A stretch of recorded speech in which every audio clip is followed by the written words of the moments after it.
Bonsoir à toutes et à tous, bienvenue, on est lundi, ça nous avait presque manqué, presque, je dis presque parce que je me méfie de la personne qui est à côté de moi, ça nous avait presque manqué.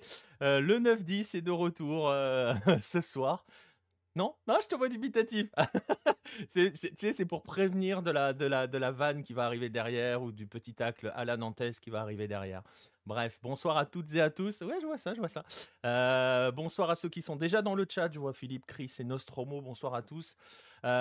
Nostromo qui nous dit qu'il est sur la plateforme verte. Voilà, parce que c'est la nouveauté de la soirée. On est sur plusieurs plateformes maintenant. On est partout. Ah Euh, bah merci, hein, déjà que j'ai du mal avec un mot de passe, maintenant il m'en faut 3. alors, c'est vrai que après, un seul suffit, hein. Il faut que tu trouves une plateforme et ça fonctionne, hein, mais voilà, on est sur 3 plateformes. On est sur, la plateforme violette, la plateforme verte et la plateforme rouge. Comme ça, vous pouvez aller où vous voulez parce qu'on sait aussi qu'il y a des gens, qui n'ont pas accès à toutes ces plateformes quand ils sont, par exemple, sur leur lieu de travail. Pour dire les choses clairement, on en a un qui est, vous allez entendre qui est, pour qui, par exemple, c'est le cas. On va saluer Red le Rouge et Romano qui viennent d'arriver. Bref, je le disais, 9-10 de retour. Je crois que c'est le 42e épisode du 9-10. Ça commence à faire, hein, quand même, cette histoire. J'ai regardé ça avant, hein, je dis je crois, mais en fait je sais. C'est pour faire genre. 42e épisode, et on va donc passer à peu près une heure et demie, plus une heure et demie qu'une heure, à parler de football de la planète Hello. Et ce soir, on va aller dans deux régions. Une, parce que une, vous avez déjà deviné, parce que vous le voyez, il est à côté de moi, donc je vais le saluer. On va aller en Asie, puisque Baptiste est à mes côtés. Bonsoir, Baptiste. Bonsoir, monsieur Cougo. Je précise juste que la personne qu'on ne voit pas, elle se cache, eu égard du dernier résultat qu'elle a pris, en Corée. Voilà. C'était juste un match de préparation. Les enseignements ne sont pas significatifs. Mais prendre un but de Wang Guizhou, ça devient dur quand même. Voilà, vous avez entendu la deuxième voix. Alors, vous imaginez, on est déjà bien chaud. Parce que si On on se est à la bourre, retrouvera un jour. c'est que c'était. T'inquiète même pas. Si on est un peu à la bourre, c'est parce que déjà on était en train de se chauffer bien avant, en off. Voilà, on va saluer ceux qui viennent d'arriver. Romano, ma foi. Pierre est dans le coin. On parlait de Pierre en off, justement. Donc vous allez pouvoir victimiser Pierre une fois de plus. Non, il est déjà Letco, parti, hein, il a dit qu'il Letco qui quittait le vient d'arriver et qui stream. dit bonsoir, bonsoir, sauf à ceux qui disent Kang In Lee. Alors on dit Kang In Lee, hein, c'est un attaquant argentin qui a rejoint le PSG. Luciano Canguigny. Voilà, c'est ma vanne pourrie du soir. Bonsoir. Oui, le groupe vit bien. Et donc, on va saluer celui qui prend des tôles face à la Corée du Sud, celui dont le président, me semble-t-il, de la fédération est un peu dans la sauce, Monsieur Farouk Abdou. Salut Farouk. Bonsoir tout le monde. Je précise une nouvelle fois que cette défaite de la Tunisie n'était qu'un match de préparation dans une fâcheuse tournée asiatique qui a mal tourné. Mais la vérité, ce sera en janvier. Oui, mais nous en janvier, on ne joue pas avec vous, on vous a mis 4-0 quand même. Et bah, changer de continent. Voilà. Enfin, surtout vu l'état de la quoi. Mais enfin bon, s'il y a de l'espoir pour janvier, il y a de l'espoir pour janvier, hein. Ah, Toujours. il me fait les transitions, Farouk. Il me parle de janvier. Bah voilà, justement, on va aller sur le sommaire de la soirée. On l'a évoqué un petit peu sur les réseaux, mais voilà, si vous nous rejoignez, deux dossiers dans ce 9-10. On va aller donc, vous l'avez deviné, en Afrique. Et on va aller en Asie. La partie africaine, avec Farouk, on va évoquer les futures Coupes d'Afrique des Nations. J'ai bien dit les futures, parce que, évidemment, on va parler de celles qui arrivent, mais on va parler aussi de 2025 et de 2027, parce qu'il y a pas mal de choses à dire. Et ensuite, avec Baptiste, avec tous les fans de l'Argentine et de Kang In Lee, on ira parler un petit peu de discipline, justement. On va remettre un petit peu tout le monde bien droit, quoique, pas sûr. On va voir justement comment la K-League essaye de discipliner, je ne sais pas ce qui ça se dit en français, ça, ces joueurs, que ça soit sur ou en dehors du terrain. Je ne suis pas sûr, hein, du discipliné, je vous laisse vérifier. On va t'appeler Ségolène Royal pendant tout le stream. Ça démarre très fort, voilà, tu vois, je suis bien. Mais voilà, on va voir justement comment la K-League essaye de mettre en place des mesures disciplinaires assez strictes pour encadrer les comportements de ces joueurs sur et en dehors du terrain. Et on veut voir que c'est pas forcément le truc le plus optimal. Voilà. Ensuite, vous l'avez vu, on ira vers les Golasso Hello parce que forcément c'est le 9-10 et parce que forcément on est obligé de se faire un petit peu plaisir en fin d'émission avec quelques Golasso. Préparez-vous parce que si vous aimez les frapasses, il va y en avoir quelques-unes. Bref, Oh, j'ai oublié de t'en envoyer un. ah Oh, bah voilà, bah, j'ai donc eu une déception incroyable. voilà. Et Je le l'ai verbe vu, mais je l'ai discipliner oublié. existe, me dit un professeur de français basé en Colombie. Voilà. Bon, voilà, on voit qui est la personne.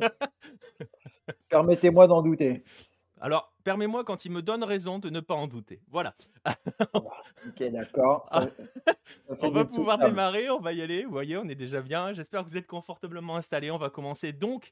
C'est le français de Marseille. On va commencer par le premier dossier de la soirée. On va aller en Afrique. On va parler de Coupe d'Afrique avec Farouk.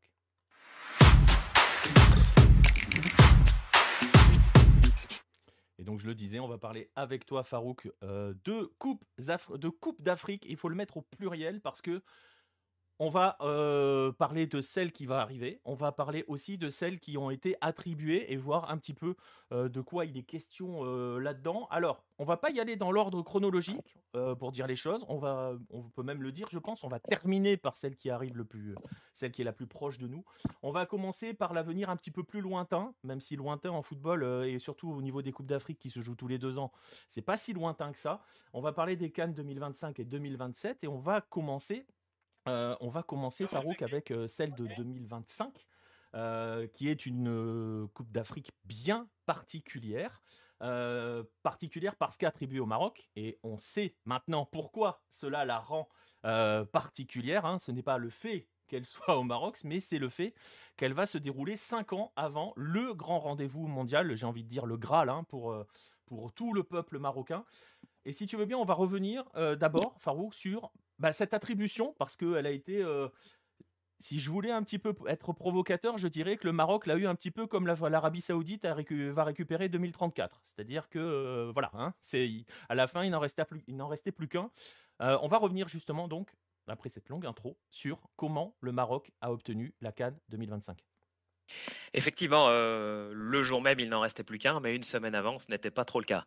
Pour rappel, la CAF avait attribué l'organisation de la CAN 2025 à la Guinée, mais au vu des retards très importants au niveau de la construction des stades et de la préparation des infrastructures, il avait été décidé de la retirer à la Guinée et de remettre en candidature l'organisation de la CAN 2025. Le Maroc, qui du coup pour ce genre de compétition à des infrastructures quasiment finalisées, c'est logiquement positionné et avec déjà en tête la perspective de faire une répétition générale pour 2030.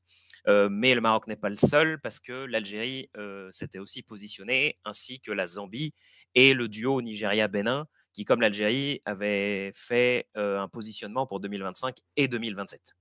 Mais il est assez vite apparu, et il y avait pas mal de médias qui avaient filtré ça il y a quelques semaines, que la CAF se dirigeait, et le COMEX de la CAF se dirigeait vers un consensus pour favoriser le Maroc et quelque part un petit peu faire office de répétition générale pour 2030. Et je suppose que le raisonnement que toutes les autres candidatures ont eu, c'est que si on se dirigeait vers un vote qui allait être quasiment à sens unique, le maintien d'une candidature n'avait pas vraiment de sens, ce qui a amené la Zambie, l'Algérie et le duo Nigeria-Bénin à se retirer de la course pour 2025 au cours des jours qui ont précédé.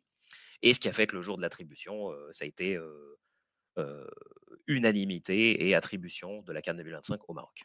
Alors c'est marrant, hein, parce que tu vois, c'est un petit peu comme la Coupe du Monde, hein, c'est-à-dire que il y a une grande force, c'est un petit peu le secret de Polichinelle, tout le monde sait que c'est pour lui, et au final, maintenant, on va même plus au vote, en fait, hein, concrètement. Alors certains diront que c'est peut-être pour sauver la face, mais voilà, hein, on est dans ce monde-là où, pour les attributions, bah voilà, dès qu'il y a un favori, on commence à sentir que c'est mort et on n'y va plus. Hein. En fait, c'est surtout qu'il y a une vision par rapport à ce qui va être potentiellement équilibré, mais dans la mesure où, si vous voyez qu'au niveau des communications, il y a une tendance forte qui commence à Ouais. s'orienter. Je suppose que les médias qui ont laissé filtrer ça il y a quelques semaines, ils avaient des infos auprès de gens bien informés, donc il n'y avait pas de fumée sans feu. Mais on voit, et on va le voir aussi pour parler de 2027, que entre les dossiers, la préparation des infrastructures, des stades, etc., il y a du lobbying et de la promotion des candidatures qui devient de plus en plus un enjeu. Et sur les votes équilibrés, enfin sur les compétitions dont il y a un vote équilibré pour l'attribution, la bataille fait vraiment rage. Ouais, c'est ça. Donc on a vu hein, pour le Maroc, on reviendra sur 2027 après parce que justement, il y a cette perspective 2030 et forcément le Maroc va être regardé avec attention et j'ai même presque envie de dire attendu, attendu au tournant sur cette CAN 2025. Alors, je le disais tout à l'heure, hein, le futur est proche ou lointain quand on parle de 4 ans. C'est à la fois proche et à la fois loin. Bon, là, pour la CAN 2025, c'est dans 2 ans, mais parce que je parlais tout à l'heure jusqu'à 2027. Mais pour le coup, on sera à 5 ans de la Coupe du Monde, ce qui est aussi assez lointain en termes de football, d'organisation et de choses ainsi. Justement, est-ce que c'est pour ce pays, pour le Maroc, c'est vraiment, est-ce que c'est présenté aussi comme ça? Est-ce que c'est véritablement cette CAN 2025, la répétition générale de la Coupe du Monde? D'un point de vue perfectionnement des infrastructures existantes, 2025, ça va être l'occasion de prouver que les 6 stades qui sont déjà existants sont opérationnels et que la capacité hôtelière, la capacité d'infrastructures routières, ferroviaires, etc., est capable de faire tourner très facilement, je pense, une compétition de ce calibre-là.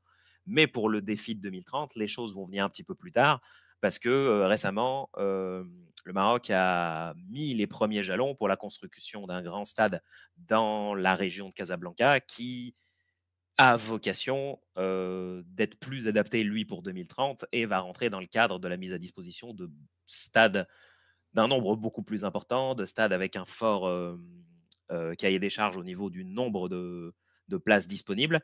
Là, les 6 stades pour 2025 existent déjà. Certains vont fermer pour une saison pour de la rénovation et des travaux. Mais le vrai défi pour 2030, c'est de rapidement construire le grand stade de Casablanca. La localisation a été identifiée. Là, il y a un appel à projet pour la conception et tout va probablement s'accélérer pour que la construction démarre. Et l'objectif est qu'il soit fini pour 2030 avec un objectif assez ambitieux, c'est que ça dépasse quand même 100 000 places. Donc, ce grand stade de Casablanca sera le gros projet sur lequel va s'articuler Maroc 2030. Ouais, alors je suis en train de passer hein, la vidéo d'un des projets qu'on a vu. Hein, je pense pas, je sais pas si c'est le projet retenu. Il n'y a pas de projet retenu encore, hein, Farouk. Non, Euh, non, c'est l'appel à projet pour la conception et identification de l'endroit pour l'instant. Mais ouais. les choses vont s'accélérer fortement, surtout maintenant que 2030 est attribué. Ouais, c'est ça. Et voilà. Mais on a lu beaucoup de choses hein, sur ce grand stade. Alors, je vois d'abord un commentaire de Nostromo. Le coup de remettre l'attribution de la CAN à un autre pays que celui prévu au départ est devenu une habitude. C'était déjà le cas en 2019 avec l'organisation de la CAN au Cameroun qui a eu finalement lieu en Égypte. Oui. Mais après, En fait, il y a eu beaucoup de décalage depuis maintenant une décennie parce que entre le désistement du Maroc 2015, justement, avec la Guinée équatoriale en backup, il y avait du coup ce qui s'était passé, la révolution en Libye, qui a nécessité du coup de la mettre en Afrique du Sud, les différents retards. En fait, ouais, on sort vraiment d'une décennie où il y a eu beaucoup de décalage et d'annulation, et c'est pas évident dans ce contexte de pouvoir faire de la continuité et du moyen terme en termes d'organisation. Là, on sort d'une décennie où ça a été un petit peu compliqué. ouais, c'est ça. On va saluer Paul Bismuth qui est dans le chat. Et c'est vrai que c'est peut-être lié aussi à cette fréquence très rapprochée de 2 ans. Ça laisse quand même pas beaucoup de temps. Alors, on parle justement, tu as évoqué les stades pour le Maroc. La réattribution à cause d'Ebola, c'est Maroc 2015. Hein, Al-Rami nous en parle, c'est Maroc 2015, c'est ça? Hein. Oui, c'est Maroc 2015 et c'était la Guinée équatoriale qui avait pris en backup. Ouais. Voilà, ils avaient refusé. Enfin, je me souviens que ça avait fait pas mal parler à l'époque. Hein, sur le côté, l'argument d'Ebola avait fait beaucoup parler à l'époque. Hein, je me souviens de cette histoire. T'étais là-bas Oui, toi en en plus effet. à ce moment-là. En effet, et il faut dire aussi que j'avais centré mon projet de vivre au Maroc pour couvrir la CAN 2015, ce qui s'appelle un bon calcul de ma part. Heureusement, j'ai eu la Coupe du monde des clubs 2014 parce que sinon j'aurais été j'aurais été un peu déçu. Ouais, c'est vrai, c'est vrai. Alors, si vous êtes un pays qui veut organiser une compétition continentale, si vous voulez pas que cette compétition vous échappe, n'invitez donc pas Farouk. Euh, n'accueillez Pas Farouk, pas invité. Ouais, il y a eu l'Euro L'accueillir. 2016 en France, j'ai T'étais. pas été le chanoine, hein. Ouais, Tu c'est peux vrai, aller au c'est vrai, c'est Qatar vrai. là, s'il te plaît? Tu as 2 mois pour aller au Qatar. Va au Qatar, très vite. Je te prends ton billet d'avion, tu vas au Qatar Ouais, demain. enfin, ils ont déjà récupéré un peu à l'arrache hein, certaines choses, hein, donc bon, voilà. Bref, donc on le disait pour le Maroc, et justement, tu parles de cette, comment dirais-je, de cette question centrale qui va revenir aussi hein, tout à l'heure quand on va évoquer 2027. Euh, cette question des stades. Il va, tu as déjà évoqué un petit peu hein, ce projet de grand stade qui est lancé. Alors, on lit un peu tout et son contraire hein, pour l'instant, parce que tu vois, tu disais 100 000, moi j'ai lu du 90 000, je crois que j'ai lu 93 000. Bon, apparemment, on dit le deuxième plus grand stade du monde, si j'ai bien C'est compris. l'objectif, c'est Voilà, c'est l'objectif. l'objectif. On entend dire qu'il sera prêt pour 2025. Va falloir y aller là, les Ce gars. n'est pas le ce n'est pas le ce n'est pas le projet. Et là, il est clairement établi que pour 2025, c'est les stades, connus qui étaient les titulaires et le backup pour le plan initial de 2015 et ça, c'est des choses bien finalisées qui nécessitent, un petit peu de rénovation, mais c'est toujours les mêmes, c'est-à-dire le stade Moulay Abdallah de Rabat, le stade Mohamed V à Casablanca, le grand stade de Marrakech, Tanger, Fès et Agadir, qui sont les 6 écrins principaux, à date et qui Ouais, sont homologués CAF au vu des infrastructures et de la volumétrie. ouais. Et qui donc Et vont le avoir la seule conséquence qui va entraîner la CAN 2025 et donc cette rénovation entre guillemets ou on va dire ces retouches sur les stades, ça va être que certains vont être fermés, hein, c'est ça hein, concrètement. C'est ça. Actuellement, le stade de Rabat est fermé, ce qui oblige la SFAR à aller jouer ailleurs, c'est-à-dire à Marrakech principalement. Le stade Mohamed V va fermer la saison prochaine et du coup, bah, ça va être un casse-tête pour les clubs. Bah, forcément, pour le Raja El Wydad, il va falloir se reloger. Et la solution principale qui arrive toujours dans ce genre de situation, c'est aller jouer à Marrakech. Là, dans le cas du Raja et du Wydad, ce sera le grand stade de Marrakech pour le Wydad et le stade originel du Kaukab Marrakech, le stade El Arti, en ville pour le Raja. Donc ça veut dire que par exemple l'année prochaine, tu auras au moins deux, enfin tu auras tout le monde à Marrakech quoi, concrètement, c'est un hub. Ben, c'est ça, plus en fait, tu vas dépendre de la capacité en billetterie. Chaque club qui va vouloir faire des gros chiffres va accueillir à Marrakech parce que c'est la solution la plus proche.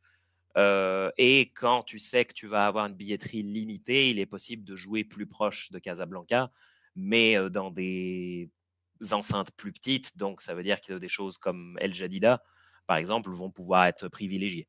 Ouais. Ça dépend ça va dépendre de l'affiche. Et ça peut poser quelques soucis pour la Champions, non?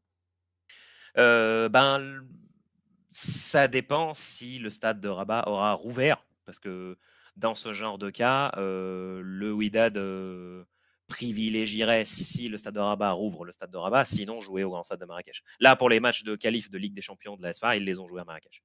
Ok, ok. Donc voilà, donc il va y avoir un peu de réorganisation, mais on le voit hein, de toute façon. Après, c'est aussi pour cela, je pense qu'on peut dire que le Maroc était largement favori.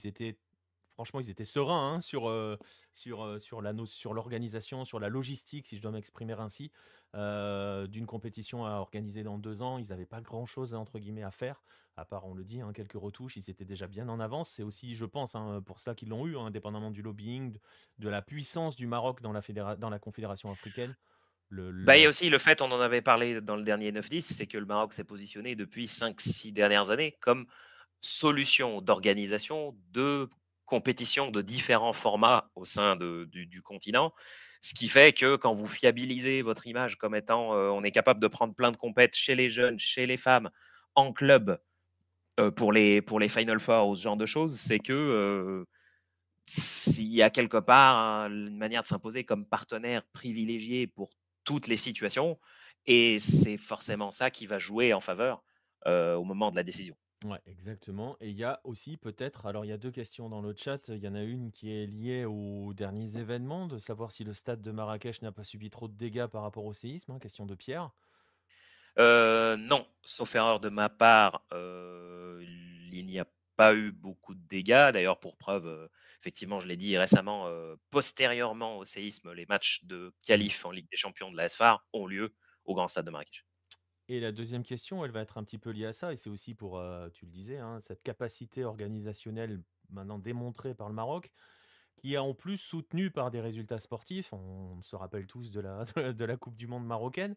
Et il y a une petite question de Nostromo. Alors là, c'est de la projection pour la CAN. En gros, est-ce que le parcours du Maroc lors de la prochaine CAN va permettre de savoir si Regragui sera à la tête des Lions de l'Atlas en 2025? La question, Bah, elle ça va est... être le principal défi. Là, le Maroc a prouvé donc sa capacité à briller sur la scène internationale. Après, s'adapter à un contexte Cannes où c'est très concurrentiel, où tu peux avoir des matchs très chauds dès le premier tour, ça va être un autre contexte. Mais leur atout, c'est justement Regragui qui connaît le contexte de compétition africaine. Bah, d'abord, il a appris avec le FUS Rabat et il a connu beaucoup de beaux parcours qui se sont joués sur des détails. Et ces détails, je ne pense pas qu'il les ait oubliés. Et qui, du coup, a renforcé son expérience avec le Wydad. Donc là, la différence, c'est que le Maroc va avoir sur son banc quelqu'un qui connaît le continent très très bien de cet aspect-là et qui va pouvoir adapter son savoir-faire à la CAN. Ça va Ouais. être intéressant à voir. Exactement, on en parlera dans un instant dans la fin de ce dossier de la prochaine CAN, justement, parce qu'il y aura des petites choses à dire. Puis on en profitera aussi pour commencer tranquillement à s'y préparer, hein, parce que ça va être parmi nos rendez-vous de janvier. Il y aura la CAN et puis il y aura le monsieur. Bah, vous deux, messieurs, vous serez concernés en janvier avec vos compétitions continentales qui vont se chevaucher. Je crois que ça démarre plus ou moins en même temps. J'ai pas les dates en tête. Si vous les avez, ça va m'aider, hein. Je crois qu'il y a des semaines en commun. Ouais, hein. Alors, Ça démarre quand la CAN? il me semble que c'est dernière semaine de janvier, ou je dis des bêtises. Non, Nous, c'est ça, la nous, ça deuxième semaine de commence janvier. 12 janvier et ça termine 10 février. Ok, donc on sera probablement dans les phases finales de l'Asie quand l'Afrique démarrera concrètement. Non, c'est Euh, un petit peu plus tôt, j'ai dit des bêtises. Bon, et, soit tu connais ton dossier, soit tu le connais pas, mec. Oui, bon, les dates, voilà, hein. Bon, Letco nous dit que ça démarre quasiment en même temps, donc on va lui faire confiance parce que Letco en plus sera du côté du Qatar, je crois, pour la Coupe d'Asie. Bref, voilà, alors on parlera de la CAN 2023 dans un instant. Je disais, on parle des futures CAN. On était sur 2025 et là, on va aller vers 2027 où justement, là, ça a été un petit peu, bah, même, alors je sais pas si c'est beaucoup, mais ça a été une surprise quand même de cette attribution avec un trio qui a été élu. Comment est-ce que ce trio, Tanzanie, Kenya, Ouganda, a-t-il réussi à décrocher la timbale? Alors, pour remettre un petit peu le contexte, l'Algérie qui a déclaré vouloir reprioriser la focalisation sur le football local, s'est retirée en une fois de la candidature pour organiser Cannes 2025 et 2027. Donc, on se retrouvait avec le duo Nigeria-Bénin qui s'est retiré de 2025 et qui a dit je veux me concentrer sur 2027. Ce qui nous donnait donc Nigeria-Bénin face au Botswana qui avait un co-organisateur qui s'est retiré, donc le Botswana était tout seul.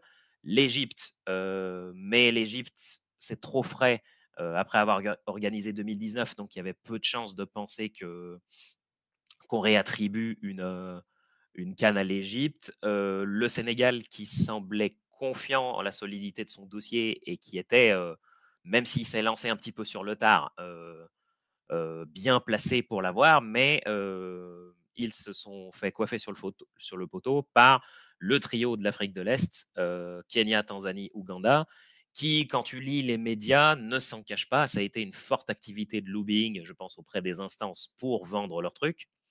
Ils ont su le marketer comme il faut. Il y a le concept de candidature PAMOJA, le PAMOJA bid, et PAMOJA, ça veut dire en Kiswahili ensemble.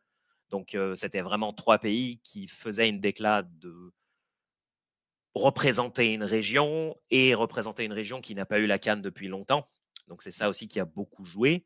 Et ce lobbying a été au final efficace parce qu'ils ont réussi à avoir l'organisation aux dépens du Sénégal, qui était, enfin, il y avait pas mal de déceptions et déjà les yeux tournés vers 2029 et le Sénégal, même s'il y avait quand même pas mal d'infrastructures à faire, était tout de même assez confiant sur son dossier, mais au final était battu. Et donc on le voit, hein, ça va vers cette candidature d'Afrique de l'Est. Juste petite parenthèse, Letco, j'espère que tu es revenu, mais le bot est assez virulent. Donc, ça a pris 1 minute, je sais même pas pourquoi. Faudra que je revoie. Je pense que je sais pourquoi, mais enfin, dans le sens, c'est rapport à une vieille période où on avait pris cher. Je pense qu'en plus, tu étais là à ce moment-là, quand on lançait des lives et qu'on avait des attaques un peu horribles. Et j'avais mis plein de protections avec les mots. Et voilà, que le problème, c'est que tu as dit Inch'Allah, et voilà. Donc voilà, bref, c'était la petite parenthèse. On va justement revenir sur cette candidature d'Afrique de l'Est qui a, voilà, hein, qui a réussi son coup, hein, concrètement. Alors, réussir son coup, c'est très très bien. Al-Rami nous demande, alors là, je vais te poser la question, Farouk, parce que c'est vers toi que je me tourne. Elle remonte à quand la dernière CAN en Afrique de l'Est? Eh ben, si je dis pas de bêtises, ça remonte à super loin. Donc, je pense que ça doit être l'Éthiopie il y a X années, hein, parce que sinon, ça avait vraiment tourné Afrique du Nord, Afrique de l'Ouest, Afrique du Sud. Ouais, la dernière Coupe d'Afrique de l'Afrique de l'Est, ça doit remonter à l'Éthiopie euh, il y a X temps. Ouais, je Alors, suis en train Éthiopie, d'essayer est-ce que de c'était chercher. Éthiopie Éthiopie, 76? 68. Ah, 76, bien joué, pardon. 76, ouais, c'était 76. Éthiopie 76, et il me semble que la CAN n'est plus retournée dans cette région-là depuis. Si je dis pas de bêtises, ça n'est plus retourné dans cette région-là depuis. Donc autant dire que ça date. Ah ouais, ouais, ça date violent. J'imagine qu'on considère. Ouais, non, non, bah non, non, non, ouais, c'est ça. J'étais en train de regarder. Red le Rouge nous demande si l'Égypte n'est pas considérée Afrique de l'Est. Non. Non, c'est le Euh, nord, Bah, l'Égypte. rattaché, comme en plus l'Égypte est rattachée UNAF, donc Union de l'Afrique du Nord, l'Égypte est estampillée plutôt Afrique du Nord. Ouais, ouais, je vous invite à regarder, hein, parce que au sein de la Confédération africaine, il y a d'autres petites, ouais, on va dire des unions, hein. Je ne sais pas quel est le statut juridique des choses là, où ils sont regroupés par zone un petit peu, et ça vous permettra de savoir qui est l'Est, l'Ouest, l'Afrique centrale, etc., où ils se répartissent comment. Ils se Bah, répartissent il y a des zones qui existent pour les découpages, pour les alternances quand c'était possible, ou pour faciliter les compétitions interclubs. C'est pour ça que, par exemple, on avait vu renaître la Coupe de l'UNAF, Ouais. donc c'est-à-dire les 5 pays plus l'Égypte, et ce qui permettait, mais après le statut, effectivement, il était un petit peu complexe, ça relevait de compétitions régionales, donc pas des, pas des dates internationales, quoi. Ouais, c'est ça. Donc voilà. Bref, donc on va revenir en Afrique de l'Est pour la première fois depuis l'Éthiopie. Donc depuis, je vais pas donner l'âge parce que 76 c'est mon année, donc c'est pas une bonne idée. Euh, je ne remercie ni Al-Rami pour la question, ni ni la CAF pour avoir attendu aussi longtemps. Euh, bref, voilà, il y a une question de Nostromo. Le truc, c'est de savoir comment va se faire la répartition des matchs pour 2026. Ça serait bien que chacun des 3 pays possède le même nombre de matchs que ses voisins. Ça va me permettre, moi, d'enchaîner un petit peu là-dessus, parce qu'on le disait tout à l'heure, pour le Maroc 2025, c'est un peu loin pour parler de répétition, c'est un peu loin, mais c'est aussi à côté. Là, on est à 4 ans, et toujours, hein, la même phrase, c'est à la fois loin et à la fois proche. Elle en est où, cette candidature tripartite de cette CAN 2027? Parce que ça va arriver très très vite. On en est où dans le projet, dans les stades, dans les attributions? Au début. À date, il n'y a qu'un seul stade homologué CAF, c'est le stade de Dar es Salaam, en Tanzanie, où Young Africans et Simba jouent leur match à domicile en Ligue des Champions. Ça, c'est un grand stade homologué aux normes. Mais à date, la candidature n'a que ce stade-là comme épine dorsale. Le Kenya a revendiqué une intention de faire naître un écrin de 60 000 places et a identifié 3 localisations pour des rénovations de stade. Ce qui est le cas aussi pour l'Ouganda, qui a identifié 3 localisations. Je pense que d'un point de vue synergie, vu les bonnes relations entre les pays, la facilité linguistique, et puis surtout, ça fait quand même des mois qu'ils communiquent là-dessus. Je pense que la synergie va être bonne, mais d'un point de vue logistique, il va falloir fortement accélérer parce qu'à date, il n'y a qu'un seul stade. Ouais, c'est ça. Alors, merci, merci pour le message, Isanoé, sur le niveau de mon micro. Je pense que j'ai bougé un truc là. Parce qu'il s'amuse quand il fait des mises à jour à redescendre le niveau. Je dû le régler, tu me feras signe, et vous me ferez signe si on m'entend mieux. Bon, je pense qu'on m'entend suffisamment, certains diront qu'on m'entend trop. Mais je suis Je suis assez curieux, enfin, c'est assez bizarre que la personne en dessous de moi sur l'image ne l'ait pas dit. C'est parfait, OK, merci, nickel. Heu, et Moi, donc je t'entends très bien, moi, hein. ouais, bah, ouais, ouais. Donc voilà, bref, j'ai remis les niveaux un petit peu comme il fallait. Tu le disais par rapport au stade, je montre quelques images, hein, du Kenya parce que le Kenya, j'ai vu passer des images où, ils ont justement parlé de leur projet de rénovation de stade et cetera, en expliquant qu'ils avaient jamais, enfin voilà, que c'était le truc le plus ambitieux. Tu parles d'une synergie, hein, enfin donc là, pour le coup, on n'est pas dans la synergie qui a implosé en Amérique du Sud avec la coupe du monde. Pour l'instant, ça tient, hein, on est d'accord? C'est, pour l'instant, tout le monde est main dans la main et justement, pour rebondir sur la question de Nostromo, heu, on n'a pas encore véritablement dans le projet, il est décidé de la répartition du nombre de matchs chez chacun? Non, ça, c'est pas encore, on n'est pas encore à un stade organisationnel où ces choses-là sont déterminées. On a à date les projets soit de construction, soit de rénovation, donc en appui de ce qu'il y a déjà à disposition. Mais pour l'instant, rien de plus. Ça devrait s'accélérer. Il va falloir que ça s'accélère parce que 2027, mine de rien, Ah bah, c'est demain, hein. oui, donc il va falloir que ça avance. Mais pour l'instant, c'est les seuls éléments que nous avons à disposition.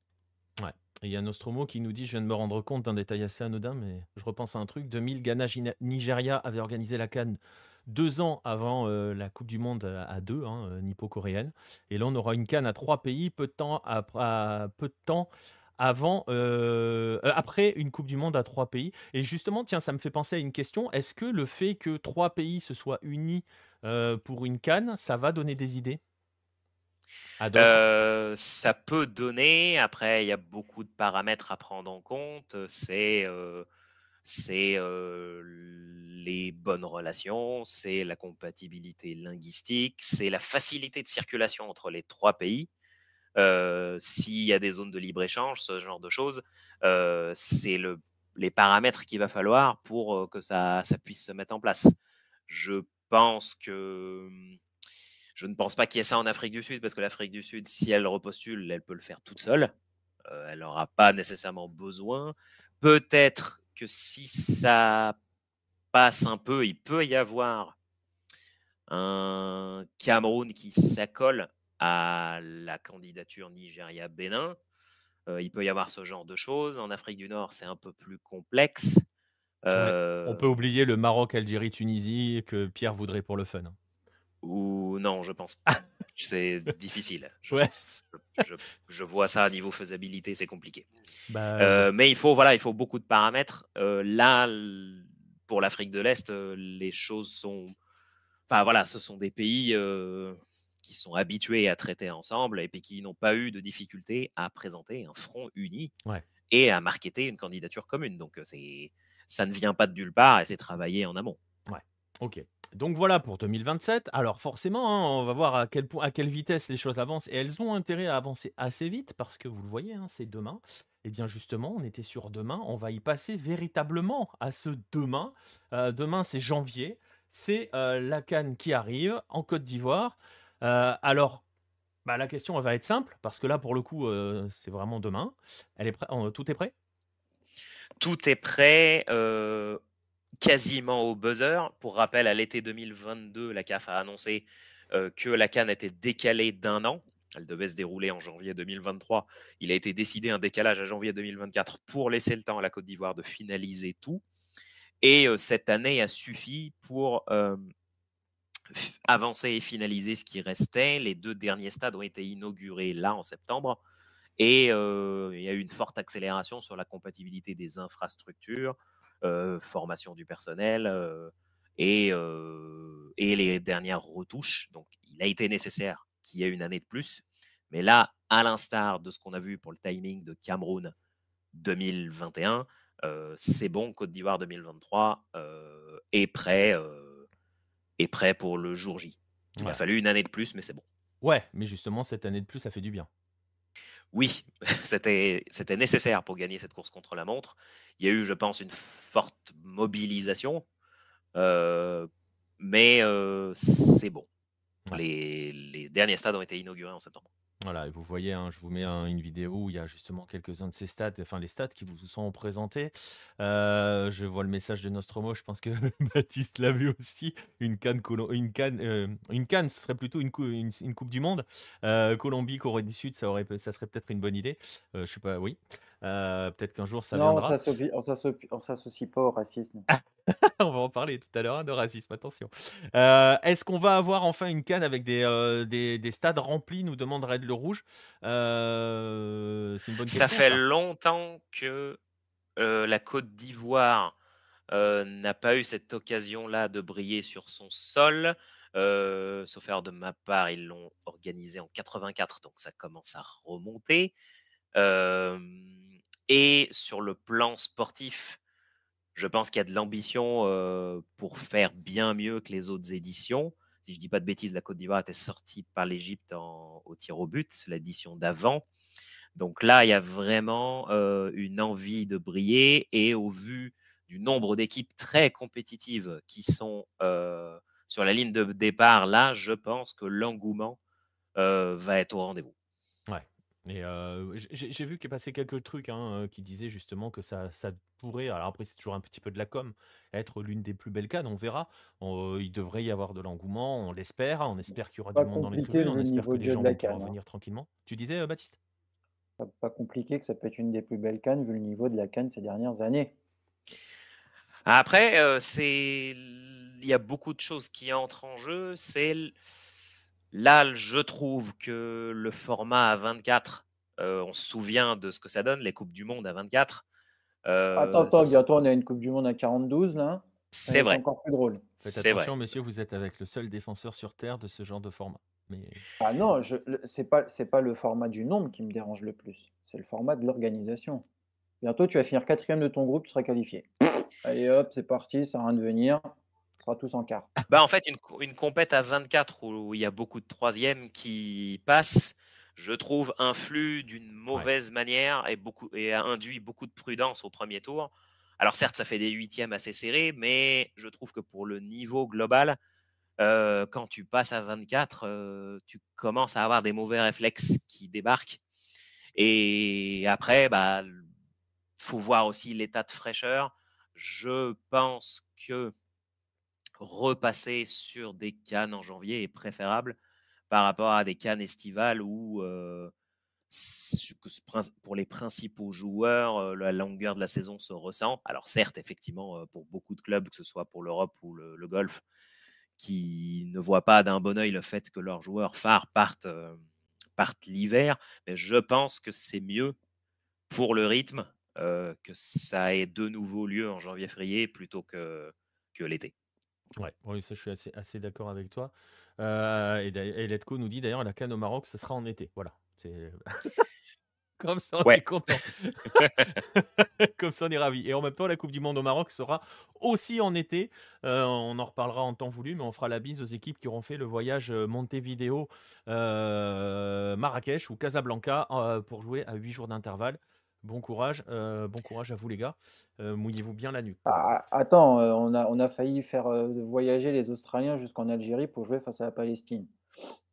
On n'est plus à ça près, hein. Oui, oui, mais là, tu es dans une phase finale de Coupe du Monde, tu vois. Autant avant, tu dis, bon, allez, on s'en fout un peu, personne verra rien, on va mettre sous le tapis. Mais là, mais bon, voilà. Bah, voilà.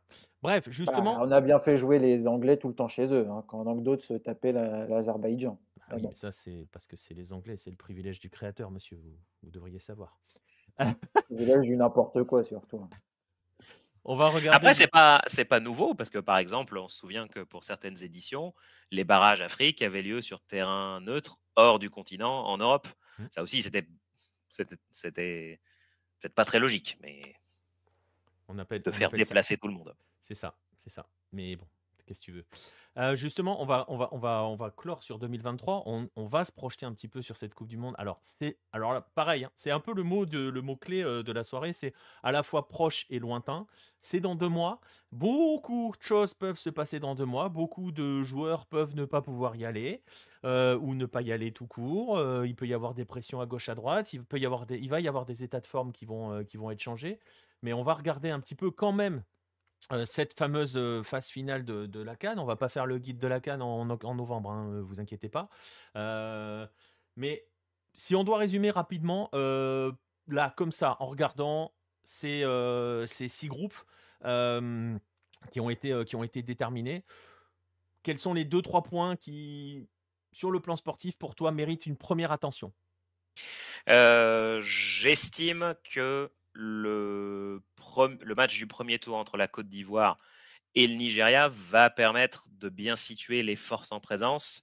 D'un côté, la Côte d'Ivoire, pays organisateur, dont le sélectionneur est Jean-Louis Gasset, qui peut s'appuyer sur un trio Jonathan Bamba, Haller et Zaha, qui vont, je pense, avoir beaucoup de pression, parce qu'après être sorti assez tôt dans la CAN précédente, là, on attend, comme pour Cameroun 2021, on attend à minima que le pays hôte atteigne le dernier carré. Et tu vas affronter le Nigeria et son armada d'attaquants, qui est vraiment hallucinante. Donc, si tu trouves la bonne synergie là-dessus, le Nigeria va faire très mal. Le Nigeria, concrètement, donc Osimhen, Victor Boniface de Leverkusen, Ademola Lookman, Terem Moffi, Moses Simon. Bon, certes, tu peux pas tous les faire jouer, mais tu as un choix. Ah si, tu peux le faire jouer, Moses Simon, s'il te plaît, faites-le jouer longtemps, qu'il soit très loin, parce que monsieur, je cours tout droit, et puis après, je sais pas quoi faire du ballon, prenez-le. Il faut que ça aille loin, le Nigeria, très très Ah, mais le loin, problème, très c'est très pas qu'il loin. court tout droit, c'est qu'il va plus vite que les 10 autres joueurs de son équipe. Et puis après, il fait des centres, on sait pas où ils vont. Parce Mais qu'il y a c'est pas personne grave. qui suit. Mais, Oui, c'est mais l'excuse, oui, c'est l'excuse. mais bon, tu disais Farouk, et c'est ce que dit Letko, le Nigeria a 200 attaquants, c'est voilà. Bah, en fait, la dernière équipe avec une telle ligne d'attaque qui s'est dit ah bah tiens, on va tous les faire jouer, c'était le Sénégal en 2012, parce qu'il y avait Niang, Moussasso, Ndoye, Dembaba. Donc il y avait eu une tentation et Papi Cissé, et donc ils se sont dit bah viens, on fait un 4-2-4. Ça avait très très mal tourné. Et il n'y avait Donc pas eu la Côte d'Ivoire avec, ou c'était avant, avec Kalou, Drogba, etc. là? bah en fait, eux ne faisaient pas nécessairement. En fait, c'était en ballottage entre Arona Dindan et Gervinho, mais ils envoyaient jamais les 4 en même temps. Là, le Nigeria peut faire ça? Je pense pas qu'ils vont le faire, mais avec une telle densité dans ces postes-là, il va y avoir des choix à faire. Et ce Nigeria-Côte d'Ivoire, je pense, va conditionner beaucoup des forces en présence et va vraiment être important, même s'il y a de très très grosses chances que les deux passent, parce qu'ils sont plus forts que les deux, enfin sur le papier, beaucoup plus forts que les deux autres équipes. Guinée équatoriale et Guinée-Bissau, hein, c'est ça. Je pense que pour le groupe B, le Ghana qui est un peu en deçà, ben, va passer, mais aura des difficultés, et que l'Égypte va prendre la tête du groupe assez facilement. On a le groupe de la mort qui est le groupe C, parce que autant la Gambie qui impressionne, qui est en constant progrès, dont les équipes de jeunes aussi ont de très bons résultats, va complètement brouiller les cartes dans un groupe où il y a la Guinée de Naby Keïta, le Cameroun et le Sénégal. Donc le Sénégal, tenant du titre, va devoir être opérationnel tout de suite pour éviter une déconvenue. Et là, on est vraiment sur un groupe où il y a 4 équipes très, très compétitives. L'Algérie, en fait, l'Algérie est encore, on va dire, dans une espèce de transition entre laisser une dernière édition au cadre de 2019, sachant qu'il y a une demande de renouvellement, que évidemment, entre les pros Belmadi et les partisans que Belmadi parte, ça se déchire un petit peu. Et le renouvellement, en fait, va avoir un symbole, c'est l'OVNI Mohamed Amin Amoura, qui est impressionnant en Belgique et qui s'est imposé suffisamment et qui va être, je pense, une des attractions de la prochaine édition. Mais de toute façon, l'Algérie va être piégée par ce. Mais c'est le principe c'est le principe pour beaucoup de sélections, hein, l'après quoi. Donc c'est compliqué de jeter une génération et de passer à autre chose derrière quoi. Comme ça. C'est effectivement C'est délicat. toujours l'éternel problème. En fait, les détracteurs vont dire il aurait fallu que ce soit préparé plus avant, etc. Et ça dépend du point de vue de. Oui. Tu peux pas. On l'a connu en France. On peut citer 50 000 pays où c'est le cas. C'est compliqué les transitions. Après une génération dorée, t'attends que la génération dorée parte d'elle-même en fait, concrètement. Ça donne lieu à des débats. Ouais, c'est ça. Ça fait des débats, mais c'est toujours la même chose. Hein. Donc voilà. Donc ça, c'est le groupe D de l'Algérie. Rapidement, ta Tunisie, dans quel état? Indépendamment du 0-4. La tournée asiatique n'a pas été concluante, c'est un fait. 4-0. 4-0 et Mais, 4-1, je crois, non? C'est mais pas ça? est-ce qu'il serait possible de couper le micro de la personne que j'entends? Alors, ces inputs sont très intéressants, mais ça me déstabilise quelque peu. Oui, on a fait une tournée asiatique qui n'était pas fameuse, mais en mode Cannes, la Tunisie arrive toujours à être compétitive et à embarquer même des équipes sur le papier plus fortes dans des bras de fer très compliqués. Et c'est tout le symbole de l'affiche contre le Mali. Le Tunisie-Mali de la dernière CAN, effectivement, qui a connu des coups de sifflet finaux pas prévus du fait de l'arbitre qui avait subi une insolation. Et surtout, on y pense moins, surtout le bras de fer en barrage pour la dernière Coupe du Monde, où le seul but qui a été marqué, c'est le but inscrit par un défenseur malien contre son camp. Mais sinon, on était sur 180 minutes d'un bras de fer très fermé. Et je pense que ce Tunisie-Mali, qui est devenu un quasi classique des dernières années, va être encore très, très, très serré. Ouais. Certes, la Tunisie n'a pas fait une très, très bonne tournée asiatique. Manque un peu de solutions en attaque, mais dans un mode Cannes, va, je pense, brouiller les cartes. Pas au point d'être un favori, loin de là, mais d'être toujours outsider. Un chasseur de tête, en gros. Fais attention, à l'Afrique du Sud, fais gaffe, ils sont très forts avec les arbitres en ce moment. Ça dépend du sport. Attends, ils sont sur une bonne lancée. Là. Non, c'est pas le même sport. C'est pas le même sport. Ah, c'est pas le même sport. Hein. C'est pas le même sport. Le Tunisie-Mali va nous rappeler ce fameux match arrêté peu avant la fin du match. Bah voilà, comme dit Al-Rami, on en parlait il y a un instant. Pour Red le Rouge, c'est la fin pour la Tunisie. Attention, on verra. Le Mali déçoit toujours, nous dit Letco. Le Mali va être la surprise. Ça fait un petit moment qu'on attend que le Mali soit la bonne surprise quand même. Hein. Il y avait parce qu'il y a des générations de jeunes qui sont hyper intéressantes, mais on attend un peu que ça concrétise, quoi. Qui était dirigé par Magasuba et malheureusement, il leur manque toujours un détail au moment des tours à élimination directe, même si, voilà, collectivement, ça ressemble à quelque chose, mais il y a un manque de réalisme qui leur coûte très, très cher. Mais au fur et à mesure que tu peux tirer ce type de leçon, un jour, il peut y avoir un déclic. Ouais. Sauf que si tu veux sonner l'avènement d'une génération, tu n'as plus beaucoup de temps à perdre. C'est ça.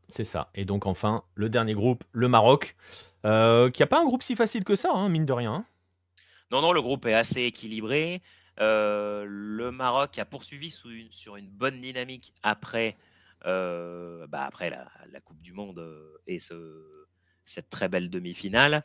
Là, effectivement, l'enjeu, ça va être sur la capacité de Regragui à transposer le savoir-faire qu'il a en club de toutes ces années avec le Wydad Delphus pour que son groupe, qui est pour pas mal de joueurs plutôt rompus aux joutes européennes, puisse s'adapter au contexte où il faut pouvoir gérer des matchs très fermés qui peuvent se jouer que sur des 2 ou 3 actions. On se souvient que le Maroc, auréolé de sa bonne Coupe du Monde 2018, s'était ensuite cassé les dents sur la CAN qui a suivi en se faisant sortir en 8e. Alors, si je ne dis pas de bêtises, c'était le Bénin.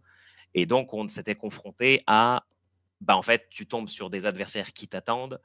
Et là, il faut que tu sois irréprochable sur tes occasions, alors que par rapport à une Coupe du Monde où tu as plus ou moins surpris tout le monde en contre et en montrant des vertus collectives exceptionnelles, ça c'est sûr. Mais là, ça ne va pas être pareil, il faut que tu fasses le jeu. Ouais, écoute, on verra. Ça va être intéressant à suivre. Ça va être intéressant à suivre et j'ai été voir les dates. C'est en fait exactement en même temps que la Coupe d'Asie. La Coupe d'Asie, 12 janvier, 10 février. La Coupe d'Afrique, 13 janvier, 11 février. Voilà, c'est pile poil en même temps. Il faudra se battre, messieurs, pour se trouver une place de choix. En tout cas, c'est ce qui animera le début d'année. Et voilà, on aura le temps. Je pense qu'en termes de football, il faudra plutôt aller au Qatar que. Mais bon. Donc, voilà. Voilà. Écoute, on verra. Je ne répondrai pas au problème. Mais c'est bien. Tu peux pas répondre parce que tu sais que j'ai raison. Tu sais que globalement, les équipes asiatiques sont meilleures que les équipes africaines. Donc, en termes de football, on est mieux.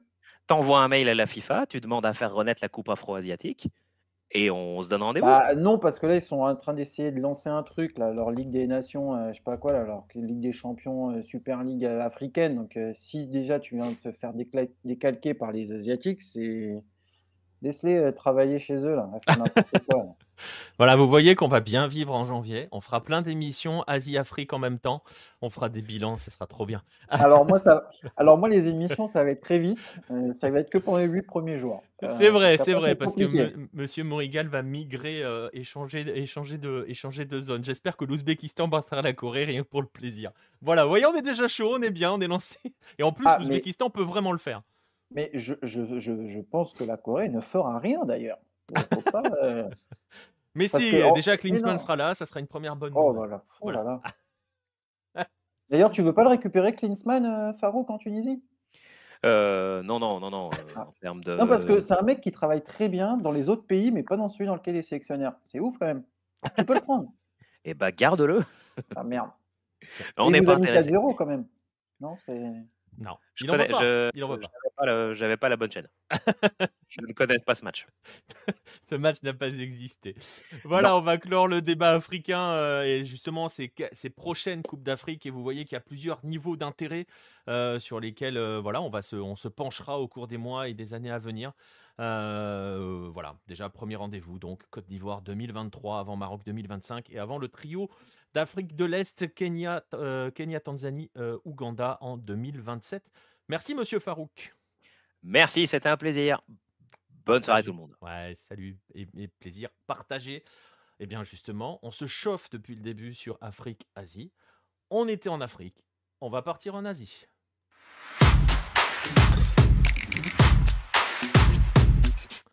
Et on va essayer de recadrer un petit peu les débats. On va essayer d'être... parce que sinon on va se faire taper dessus, parce que vous allez le voir, la K-League, elle a décidé d'être... comment dirais-je, agressive sur l'homme, hein, on va dire ça comme ça. Ah non, alors non, Enfin, ça dépend les hommes. voilà, on va en parler justement. Elle a décidé d'être agressive, mais Mais quand voilà, ça l'arrange, en on fait, va voir. On va on verra s'intéresser. bien. Voilà, vous allez voir que c'est à géométrie variable, hein, cette histoire. On va s'intéresser à cette notion de discipline en K-League. Et donc au fait que cette ligue, parce qu'elle est connue, et vous le voyez si vous suivez un petit peu Hello, si vous avez l'habitude un petit peu vous le voyez dans les Shugan. Je ne sais pas comment le prononcer, Shugan. Shugan, c'est bien? Chugan, Comment? Chugan. Je Shugan. pense que c'est comme ça, Chugan. Chugan, voilà. Il va falloir être solide sur les appuis, nous dit Nostromo. Oui, il va falloir être très solide. Euh, vous le voyez passer régulièrement parce qu'il y a des histoires de sanctions, il y a des histoires de jugements hein, qui vont être contre des joueurs, des sanctions disciplinaires parce que, Baptiste, la K-League est connue pour son intransigeance en matière de comportement de ses joueurs et de ses staffs, enfin en gros de ses acteurs dans le sens large du terme, de manière générale. Oui, on a beaucoup de là, voilà, dès qu'il y a un écart de conduite, on va dire, d'un de ses membres, que ce soit un joueur, un dirigeant et cetera, peu importe, on a l'habitude de voir la K-League, taper fort, du poing sur la table, ne rien laisser passer et d'être assez, sévère, sur les sanctions. Mais comme je le disais tout à l'heure, en préambule, ces sanctions, finalement, on est sur, ça fait un petit peu tirage au sort, en fait. C'est-à-dire que certaines, fautes qui sont commises par des joueurs ne sont pas sanctionnées de la même façon que d'autres fautes par d'autres joueurs. Alors parfois par des choses qui peuvent être assez comparables, parfois des choses qui peuvent être considérées comme pires. Bah, on a une sanction qui est un peu légère, alors que quelque chose qu'on voilà, on pourrait, juger, comme on l'a de temps en temps en Europe, hein, on en a eu, on pourrait juger: «Bon OK, on tape un petit peu sur les doigts, mais on va pas en faire un plat». Bah, là, c'est la grosse, grosse sanction, incroyable. Donc on est un peu dans un on n'arrive pas à avoir une grille, Hmm. de sanctions. Alors, on a bien compris laquelle était vraiment, rédhibitoire pour la K-League, mais pour les autres, on a un peu de mal à se situer parce que finalement, bah, derrière, on est fort d'un côté, mais on est faible de l'autre.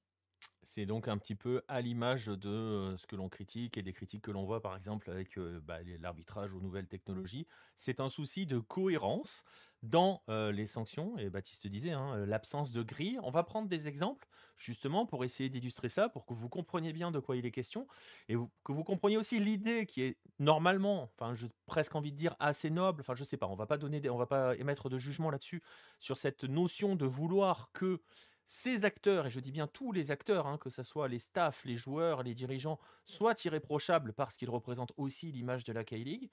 Et vous allez voir, donc il y a tout un arsenal, entre guillemets, il y a tout un exemple de sanctions qui ont été données. Et on va voir ensuite que c'est pas forcément le cas. On va commencer justement par quelques exemples récents, Baptiste, et notamment cette saison, parce que cette saison, des sanctions disciplinaires, on va les appeler ainsi, et je ne parle pas d'un carton rouge pendant un match, ou je ne parle pas d'une faute ou d'une façon d'arbitrer pendant le match, on parle de sanctions disciplinaires sur et pour des actes qui peuvent être en dehors du terrain.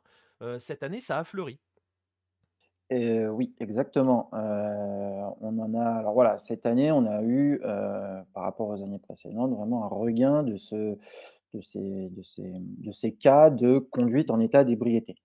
Donc les joueurs de foot, on sait en Europe qu'ils aiment bien faire la fête. On est en Corée, c'est un peu la même chose. Alors, il y a même pas forcément besoin de faire la fête, hein, il suffit d'avoir bu un verre de trop et cetera et on est tout de suite en état d'ébriété. C'était un peu le cas qui était arrivé à Hugo Lloris à Tottenham, heu, qui s'était fait arrêter en étant, voilà, au-delà de la limite autorisée. Donc en Corée, on a eu ce regain-là de cas. Alors est-ce que ça existe depuis plusieurs années?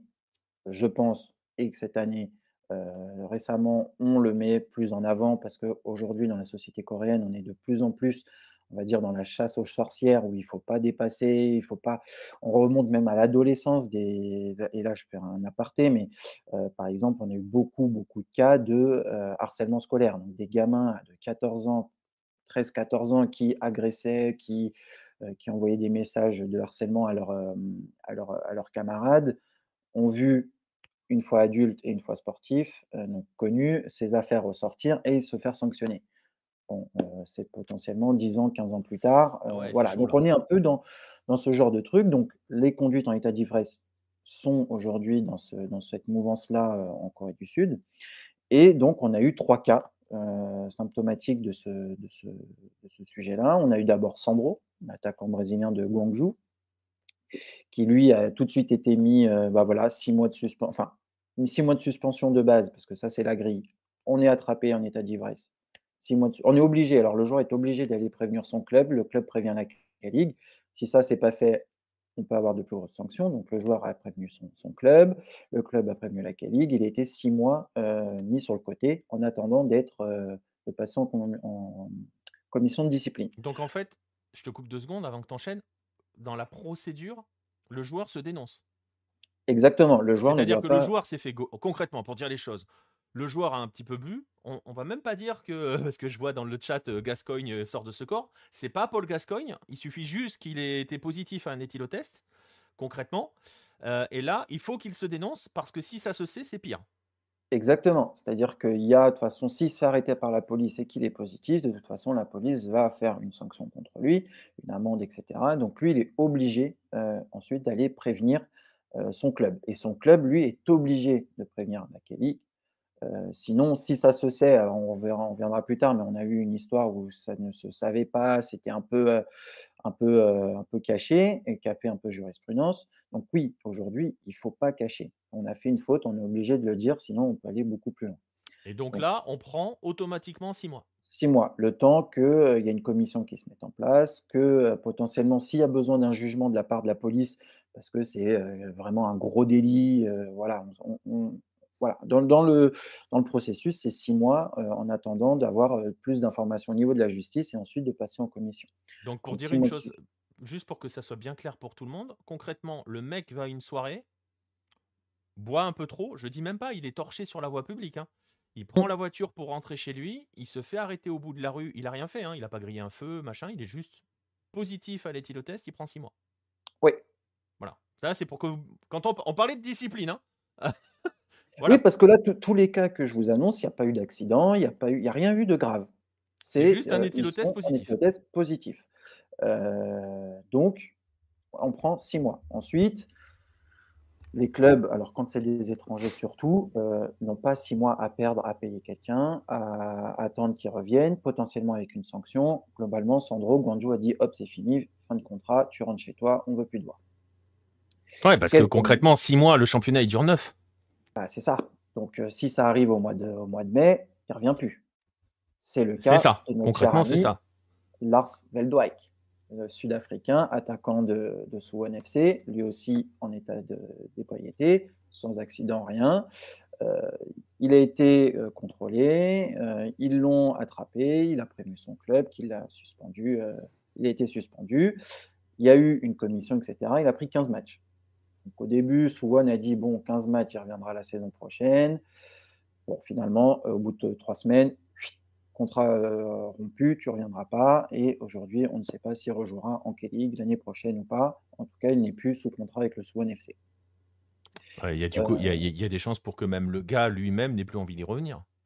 C'est fort possible. Bah, après, après, on reviendra, hein, il y a un autre sujet où on y reviendra après, mais il y a aussi peut-être potentiellement des faits que le joueur ne peut plus rejouer en K-League derrière. Mais ça, on y reviendra.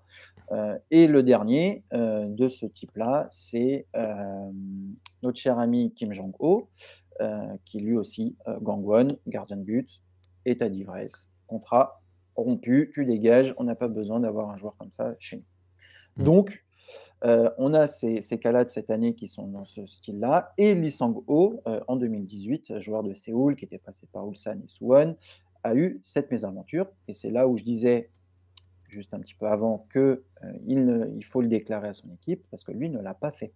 C'est-à-dire il a continué à jouer. Il a été donc contrôlé, il a été arrêté, etc. Il n'a rien dit. Pendant 3 mois, il a continué à jouer. Au bout de 3 mois, ça s'est su. Le FC Séoul l'a su, la K-League l'a su, le joueur a été tout de suite écarté et la K-League n'a pas aimé. C'est-à-dire que la K-League n'a pas aimé le fait que l'on cache les débordements. Le FC Séoul n'a pas aimé non plus. Donc, il était question, le joueur ne rejouera plus pour le club. Et Lee Sang-ho a accepté cette sanction. De toute façon, il n'avait pas vraiment le choix. Ce n'est pas lui qui a décidé la fin des quarts de conduite. Et il a demandé à être retiré complètement du monde du football, de se retirer complètement de la K-League. Ça a été accepté, donc il n'y a pas eu de jugement, de Mhm. commission, etc. Et lui, il a demandé à ne plus revenir et il a été sanctionné. Il ne peut plus rejouer en Corée du Sud. Peu Ok. importe le club, il ne peut plus jouer en Corée du Sud.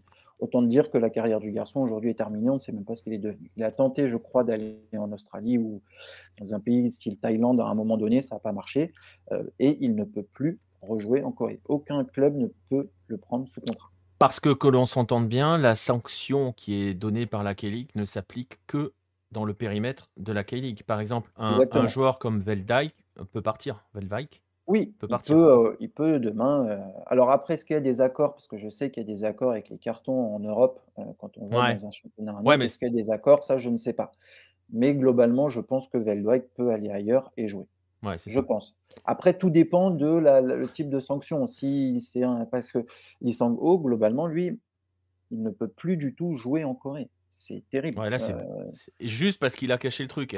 Il a caché le truc, donc ça a été. Et puis, on était dans un contexte avec l'affaire Lee Chang-min, on y reviendra juste après, Ouais. où globalement, on n'acceptait plus ce genre d'écart de conduite. Donc, il a un peu pris pour tout le monde. Et en plus, c'est un récidiviste. C'est-à-dire qu'avec cette affaire-là, on a appris qu'il avait déjà eu des problèmes en 2007 et en 2015, sauf que personne ne l'avait su et il n'avait eu aucune sanction. Donc, globalement, ils ont dit stop, tu t'en vas. Lui, il a proposé ça. Ils lui ont dit ok, on n'a pas besoin d'aller plus loin. Donc, fin de carrière, globalement pour lui, sur ce cas-là. Ouais. Donc, ça, c'est les types de sanctions pour les conduites en état d'ivresse. Après, on a des choses beaucoup plus graves qui, là, forcément, méritent d'être, on va dire, d'être jugé et de ne plus voir le mec sur un terrain, c'est normal, sauf que la K-League et les clubs sont très en amont. C'est-à-dire que Cho Jae-won de Gangwon en 2021 a été accusé par une fille de viol. Donc voilà, c'est sorti dans les médias. Pas encore eu de procès au moment de l'accusation, donc toujours on est dans une présomption d'innocence. Oui, mais il y a une plainte. Mais il y a une plainte. Et il y a une Donc, affaire qui est partie en justice. alors, au moment, il n'y a eu que la plainte. D'accord. C'est-à-dire qu'on était au tout début, il n'y a eu que la plainte. Donc, Gangwon ouais. a tout de suite dit, mis de côté, tu ne joues plus, tu t'entraînes plus, tu ne viens plus au club. 2022, il a arrêté, il est mis en détention et 2023 jugé, il prend 7 ans de prison. Mais on a été très vite. C'est-à-dire que nous, en France, on peut revenir sur l'affaire Ben Yedder, il est mis en examen, mais il joue toujours. Mm. Là, ils n'ont même pas attendu. C'est-à-dire que Ouais. l'affaire est sortie, C'est-à-dire boum, mis de côté, sanction, tu ne rejoues plus, t'es mis. Voilà. C'est T'es ça, au le banc garçon a des- été jugé par son club avant qu'il y ait l'action de justice pénale. En fait, il y a eu en gros, on dit toujours hein, que le temps de la justice est différent du temps normal, ce qui est logique, hein, parce qu'il y a toutes les procédures, toutes les enquêtes et tout. Enfin, on va pas rentrer dans le détail là-dessus. Mais pour le coup, le club, lui, le temps de la justice, rien à faire, c'est direct, ça dégage. Exactement. Voilà. Je vois quelques messages, hein, ça fait beaucoup, nous dit Red le Rouge. Ça, c'était pour les conduites en état d'ivresse, enfin, ou même l'ébriété. On pense à certains joueurs. Hein. Bon, vous comprenez que Marco Verratti ne jouera jamais en K-League. Donc, Malheureusement pour lui. et que ça aurait été compliqué pour des Ronaldinho et compagnie. C'est pour ça qu'ils ne sont pas allés en K-League. Donc, non, ils ne peuvent même pas jouer en K2 ou K3, hein, let's go. Dans un an, il n'y a plus de joueurs, nous dit Red le Rouge. Neymar non plus. Bah, Neymar, de toute façon, il joue plus. Et l'affaire Wang Weijia nous demande Letco. Alors, l'affaire Wang Weijia, aujourd'hui, il n'y a pas eu de plainte. C'est-à-dire que l'affaire est sortie dans les médias, mais il n'y a pas eu de plainte. C'est-à-dire que c'est qu'une polémique. Et c'est Wang Weijia qui a porté plainte. Donc, il n'y a pas eu de plainte contre Wang Weijia. Donc, aujourd'hui, Wang Weijia Il n'y a n'a pas d'affaire. Il n'y a pas d'affaire. Lui porte plainte pour parce qu'on a dévoilé son intimité. Ça reprend aussi un petit peu ce qu'a fait Ki Sang-young. Ki Sang-young a été accusé de harcèlement scolaire. Il y a eu une affaire, mais lui s'est défendu en disant non, c'est de la diffamation, ce qui fait que le FC Séoul ne l'a pas suspendu parce Ok. qu'il a nié et il a porté plainte derrière. Aujourd'hui, l'affaire, je ne sais même pas où on en est. Ça s'est écroulé. Donc, très sincèrement, pour moi, si ça s'écroule comme ça, Ouais. c'est que derrière, il n'y a rien. Et Ouais, globalement, au bout d'un moment, l'avocat commençait à dire bon, on va peut-être trouver un accord, c'est parce qu'il n'y a rien. Donc, Ouais. globalement, sur ces choses-là, Wang Weijia, il n'y a rien. On n'a pas entendu une victime, on n'a rien entendu. On a juste un gars qui a dit oui, il collectionne les filles, etc. Oui, bah, il fait ce qu'il veut, en fait, c'est sa vie privée. C'est ça. Tant que tout est consentant, il a le droit d'aller de se filmer en train de faire ce qu'il a envie de faire avec ses compagnes. Ouais, il n'y a pas d'affaire. Et vous voyez que dès qu'il y a une procédure d'initié, quelle qu'elle soit, c'est fini pour le joueur en général, ou pas. Parce que Ou pas. justement, Red le Rouge nous disait tout à l'heure, non, mais ça fait beaucoup, hein, je reprends, je cite le message, ça fait beaucoup si on se dit que tout dérapage va être sanctionné. Si on se dit ça. Et c'est pas forcément le cas, hein, justement, Baptiste. C'est ça le problème. C'est-à-dire que le problème, il est que tous les dérapages ne sont pas sanctionnés. Et on a l'impression qu'il y a un petit peu, on va dire, une échelle de gravité qui peut paraître complètement, je ne vais pas dire que c'est pas stupide, mais complètement, bon, ça va être du style incompréhensible. On va parler de l'affaire du racisme à Ulsan. Donc, Park Hyung-woo, Lee Gyu-sung qui se moque de la couleur de peau de Lee Myung-jae sur Instagram en faisant référence voilà, le nom m'échappe, à l'ancien joueur de John Book. Et le nom m'échappe malheureusement, j'ai plus le nom. Sasalak, je crois, quelque chose comme ça. De sa couleur de peau, parce que voilà, il se moque de sa couleur de peau, donc un message raciste sur les réseaux sociaux. On peut supposer quand même que le racisme est quand même quelque chose de plus grave que de conduire en état d'ébriété sans causer d'accident. Bah non, il n'y a eu qu'un match de suspension et des amendes. Basta, on s'arrête là, merci, au revoir, rien d'autre. Après, Park Hyung-woo est parti. Ne joue plus en Corée. Est-ce que c'est Ulsan qui a dit bon, tu as quand même un peu déconné maintenant, voilà, on a une offre pour toi, tu la prends, tu dégages, mais le joueur est quand même toujours en sélection. Voilà. Donc il y a cette affaire-là. On est un peu sur un entre-deux, mais bon, il est sanctionné sans être sanctionné pour une agression raciste, tout simplement. Exactement. On a également Lee Sang-mi, ce jeune joueur de Songnam, défenseur central, lui aussi conduite en état d'ivresse. On peut se dire, fin de contrat, il ne jouera plus, etc. Pas non. Lui, il a juste été suspendu par la KFA, ce qui fait qu'il n'a pas participé aux Asian Games alors qu'il était sélectionné, parce que voilà, l'affaire n'était pas sortie dans les médias, donc voilà, l'entraîneur n'était pas au courant, sauf que la KFL lui a rappelé, attention, lui, il a un passif, aujourd'hui, il est suspendu pendant un certain nombre de temps, tu ne peux pas le prendre. Mais il continue de jouer avec son club. Pourquoi Lars Veldwijk ne peut pas jouer? Pourquoi Lee Sang-ho n'a pas pu jouer? Mais lui peut jouer. Voilà, on ne comprend pas. Et le pire du pire, alors là, je pense qu'on est arrivé dans un truc, Lee Ouais. Chang-min, 2018, excès de vitesse, donc pas en état d'ébriété, rien, juste un excès de vitesse, accident de la route. Dans la voiture en face, alors c'est sa faute, hein, il a été reconnu, il l'a reconnu lui-même, un mort donc dans la voiture dans laquelle il est rentré. Le joueur n'a été ni suspendu par son club, ni suspendu par la K-League. Il a continué à jouer pendant le temps de l'enquête et le temps du jugement. Il a été condamné à 10 mois de prison et 2 ans donc 10 mois et 2 ans de probation. Donc les 10 mois de prison, il ne les a pas fait, hein, il y a eu un accord avec la famille. Donc il a continué à jouer. Voilà. Donc là, on a quand même un joueur qui a causé la mort d'une personne, qui joue toujours, alors que d'autres n'ont globalement pas été dans ce processus-là, qui n'ont pas le droit de jouer. Et est-ce que ça peut, je fais une petite parenthèse sur Lee Chang-min, est-ce que ça peut expliquer le fait, parce qu'on en a parlé un peu tous les deux en off, hein, de ce joueur-là, est-ce que ça peut expliquer, parce qu'aujourd'hui il fait son service militaire, il est en K4, donc il est en K4 pour 2 ans, est-ce que ça peut aussi expliquer le fait qu'il soit allé aussi bas et qu'il n'ait pas été pris par un club de K2 par exemple? Alors, je pense qu'il a mis du temps à pouvoir aller faire son service militaire parce qu'il avait la probation à faire. Ok. Et on a eu Sok Yeon-jeon qui est revenu en Corée pour faire son service militaire, qui a été jugé parce qu'il avait repoussé alors qu'il n'avait pas le droit. Enfin voilà, vous avez toute l'histoire sur les Chugan sur le site, qui lui a eu aussi de l'approbation et qui donc ne peut plus faire son service militaire. Et Lee Chang-min, lui, peut le faire. Il y a aussi cette polémique-là qui est sortie en disant pourquoi lui aurait le droit, Sok Yeon-jeon n'a pas le droit, il est en probation, etc. Enfin voilà. Donc oui, je pense que Gimchon ne pouvait pas le prendre ou devait attendre qu'il ne soit plus en probation et l'âge était passé. Mais globalement, c'est incompréhensible que lui, qui ait quand même causé la mort d'une personne, alors qu'il soit tout bon footballeur comme on veut, hein, moi j'ai rien contre le garçon, mais il l'a assumé. Il a clairement dit que c'était sa faute, qu'il a conduit trop vite, il s'est raté dans un virage, il a tué quelqu'un. Globalement, il est responsable de la mort de quelqu'un. Il s'en venait voulu tout ce qu'on veut, hein, il y a eu pas mal de déclarations, mais ce mec-là joue encore au foot. Ouais. Non. Alors que d'autres ne peuvent pas pour un simple éthylotest. On caricature même pas hein, dans ce qu'on dit, c'est véritablement ça. Et c'est ce qui rend le problème, et on parlait hein, tout à l'heure de la notion de cohérence, il y a des jugements en géométrie variable, il y a les questions hein, dans le chat, je vois Nostromo, je vois Rodolphe, qui nous disent est-ce que les sanctions sont plus sévères à l'égard des joueurs étrangers vis-à-vis des joueurs coréens? Est-ce qu'il y a un traitement égal? Vous voyez que en fait, il n'y a pas de règles, en fait, c'est compliqué. Rodolphe pose un peu le même type de question. Hein. Est-ce que tous les joueurs sont logés à la même enseigne ou est-ce que les stars sont épargnés? En fait, c'est toujours le problème quand il y a un souci de cohérence.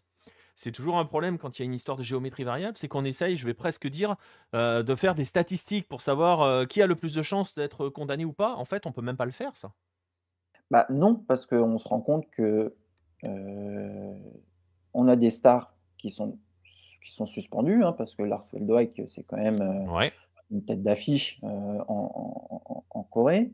On en a qui ne le sont pas. Lee Chang-min est quand même une star internationale, etc. Enfin, pas une star internationale, mais un international sud-coréen. Lui n'est pas sanctionné. Park Yong-woo est un international coréen, il n'est pas sanctionné. Lee Sang-ho n'était pas non plus un joueur inconnu en K-League. Alors oui, ça n'est pas une grande star, mais il est sanctionné. On pourrait se dire que les stars, mais globalement, on ne pourrait pas faire de statistiques parce qu'on est dans des choses qui sont qui n'ont ni queue ni tête en fait dans la façon de la K-League d'agir sur ces choses-là. Ouais, en fait, c'est un cas par cas, mais avec des décisions différentes entre des cas similaires. Je sais pas si c'est facile de comprendre le truc, mais c'est un peu ça. C'est complètement ça, et c'est difficile à comprendre en fait. On n'arrive pas à y voir clair. Et justement, alors vous voyez, c'est quand même, ça peut quand même. Alors c'est même pas au faciès, hein, let's go. Enfin, je sais même pas si on peut dire c'est au faciès. C'est français ça, hein, de juger au faciès. Je suis pas sûr que coréen ça le soit beaucoup. Mais on va essayer de prendre un tout Selon petit. Thierry Roland, ça peut pas être au faciès, puisqu'ils se ressemblent tous. Oui, ils se ressemblent tous. Et ils s'appellent tous Lee ou Kim. Mais il y a que deux noms.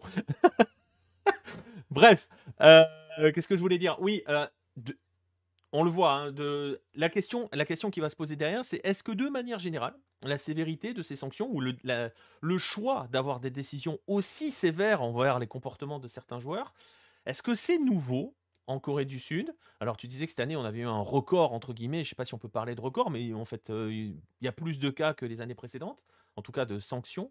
Est-ce que c'est voilà, est-ce que c'est nouveau ou est-ce que, historiquement parlant, ça a toujours été, je vais presque dire, une tradition coréenne? Alors, on a toujours eu des cas qui ont été sanctionnés très durement, ça a toujours existé, hein, on en parlait il y a pas longtemps parce que malheureusement il est décédé, mais Park Jong-hwan, qui est un illustre entraîneur, notamment de Songnam dans les années 80, hem et dans les années 80-90, a été sanctionné pour des comportements envers les arbitres notamment, puisqu'il a pris 18 matchs de suspension. Après, il a pris 6 mois.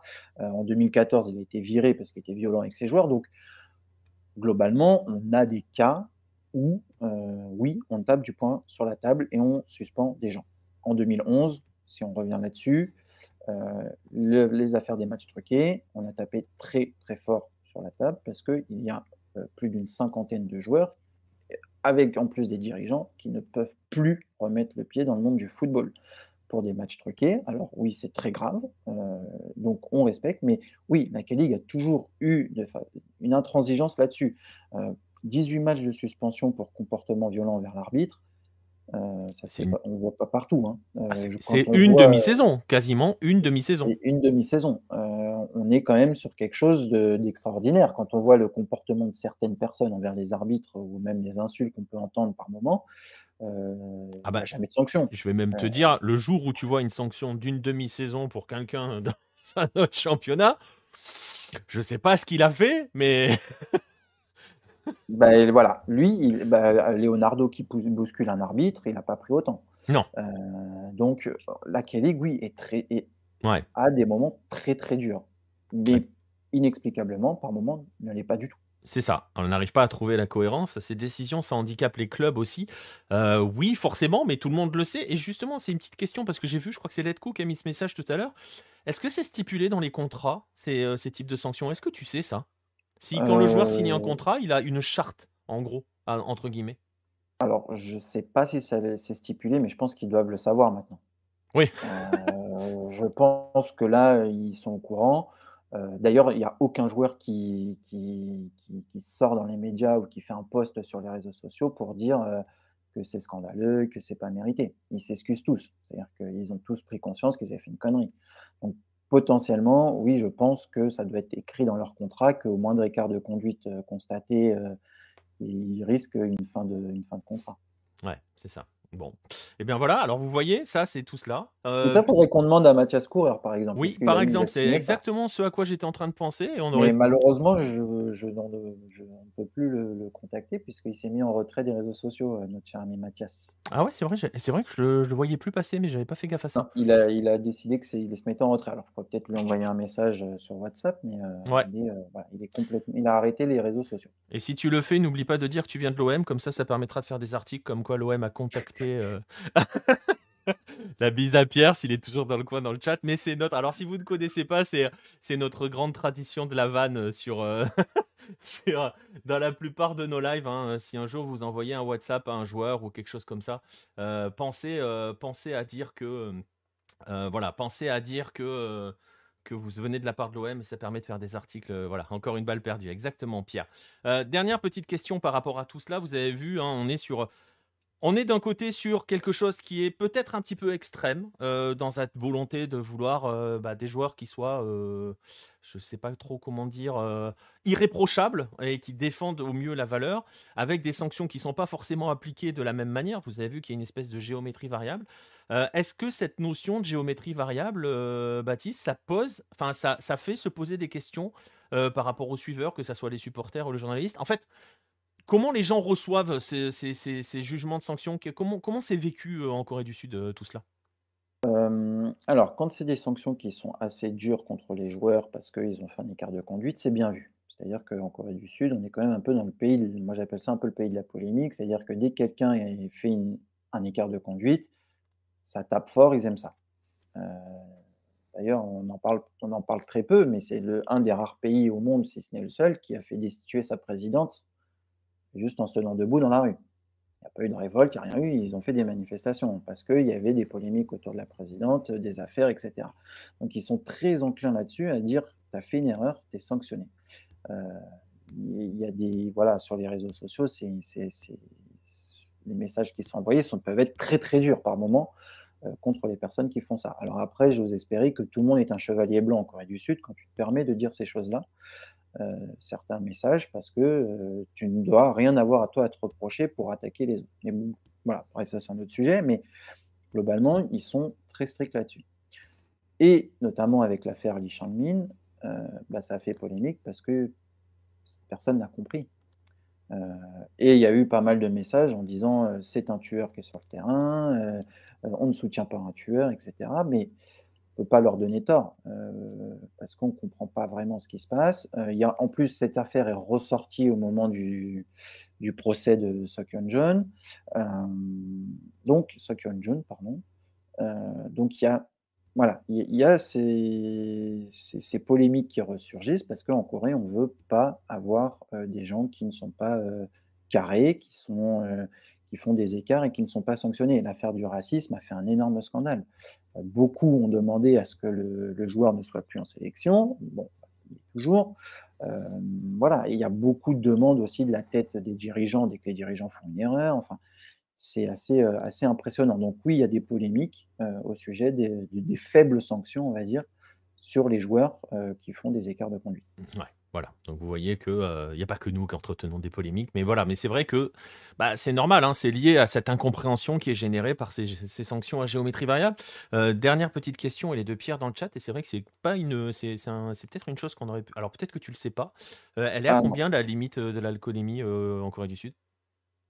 je ne sais pas. Je regarde si je trouve là rapidement, mais je ne sais pas du tout. Alors Après, si c'est comme chez nous, elle est déjà basse, hein, chez nous, hein, sans alors la entrer dans le limite débat, elle est déjà basse, légale hein. est de 0,05, mais je ne sais pas ce que c'est.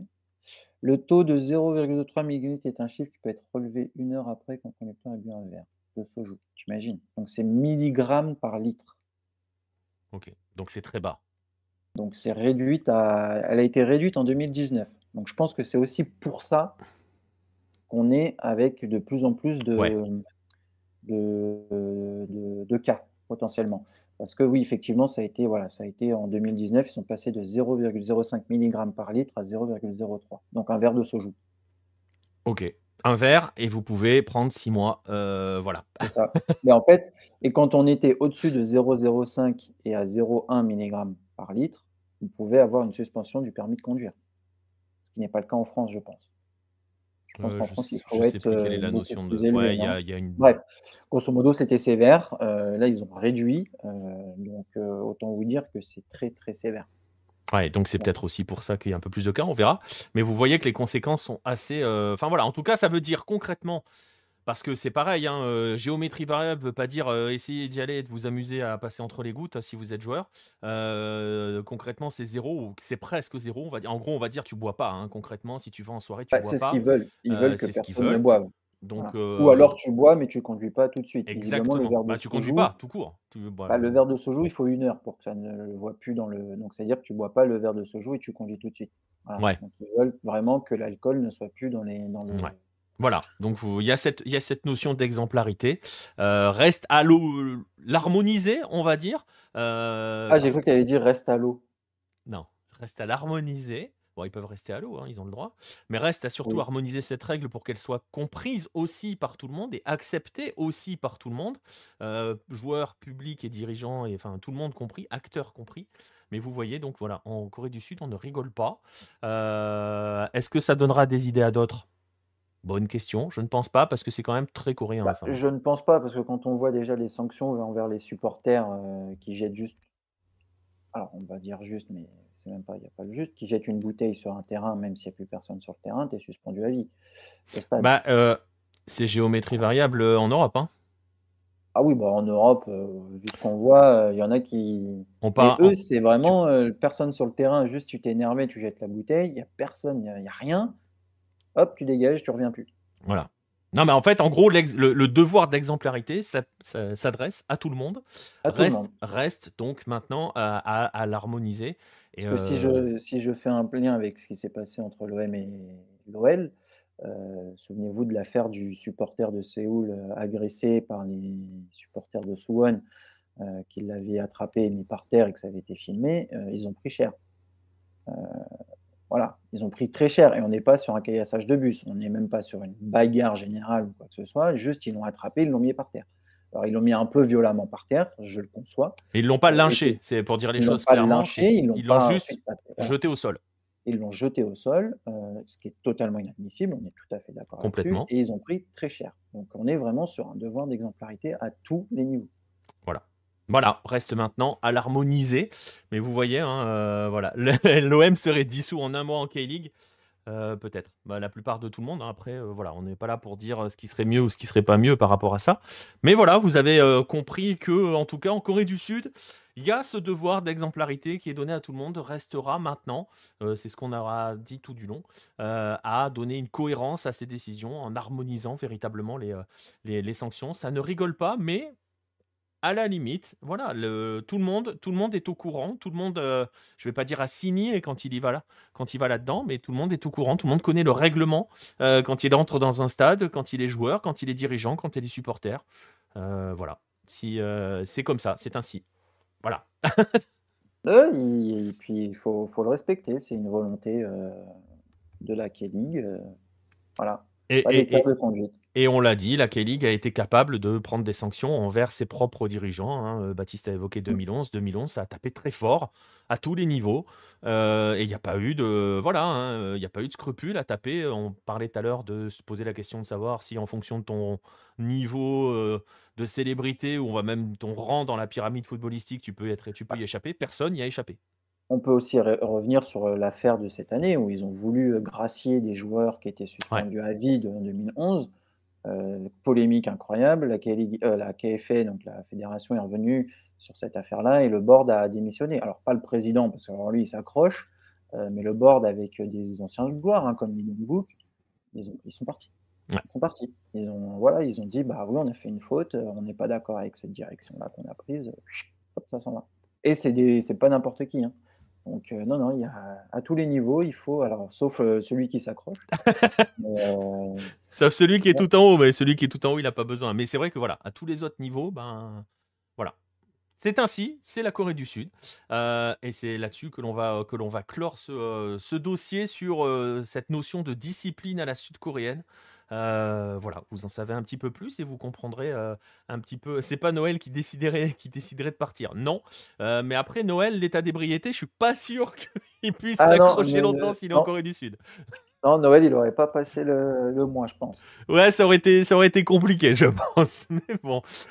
Bref, voilà, on va vous donner rendez-vous lundi prochain. Merci à tous ceux qui étaient présents dans le chat. Merci à tous ceux qui écouteront en replay.